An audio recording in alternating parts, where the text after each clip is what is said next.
প্রায় ২৫ দিন যাবৎ মা নার্গিস বেগমের এই চোখের পানি ঝরছে। আদরের সন্তান হারিয়ে দিশেহারা বাবা আব্দুল কুদ্দুসও। গত ৩১ মে বাড়ি ফেরার সময় মাঝ নদীতে নিখোঁজ হয় ছেলে সুমন মৃধা। সেই থেকেই চলছে নিদারুণ এই অপেক্ষা।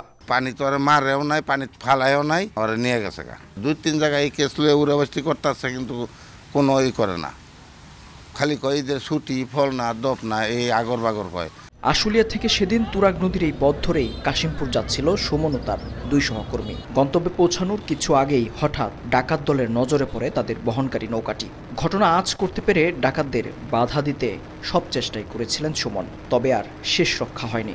ভুক্তভোগীদের অভিযোগ, ২ সহকর্মীকে নৌকার ভেতরে আটকে সুমনকে ব্যাপক মারধর করে ডাকাত দল। এরপর থেকেই আর সন্ধান মেলেনি তার। যখন কূপ দিতে লইছিল আমি এই দিক দিয়ে নিচে চলে যাই, আর আরেকজন যখন ছেলের একটা বাড়ি খাইছে, বাড়ি খাওয়ার পরে ওই সাইডে পইরা গেছে।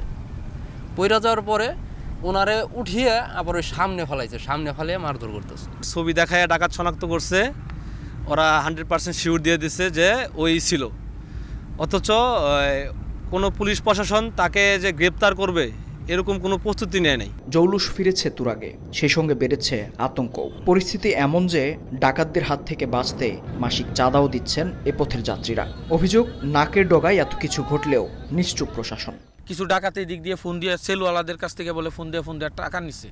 টাকা না দিলে ওদের চলতে দেবে না। আমরা নদী পথটা টোটালি অরক্ষিত। রাত্রে আসে আর কি ছুরি কাছি, তারপরে অনেক আছে পিস্তল নিয়েও আসে। এলাকাবাসীর অভিযোগ, নৌ পুলিশের পরোক্ষ সহায়তায় নদীপথকে টার্গেট করেছে একটি চক্র। এসব বিষয়ে বারবার যোগাযোগ করার চেষ্টা করেও কোনো সদুত্তর মেলেনি। তবে মুঠোফোনে পুলিশ সুপারের সেই পুরনো কথা, চলছে তদন্ত।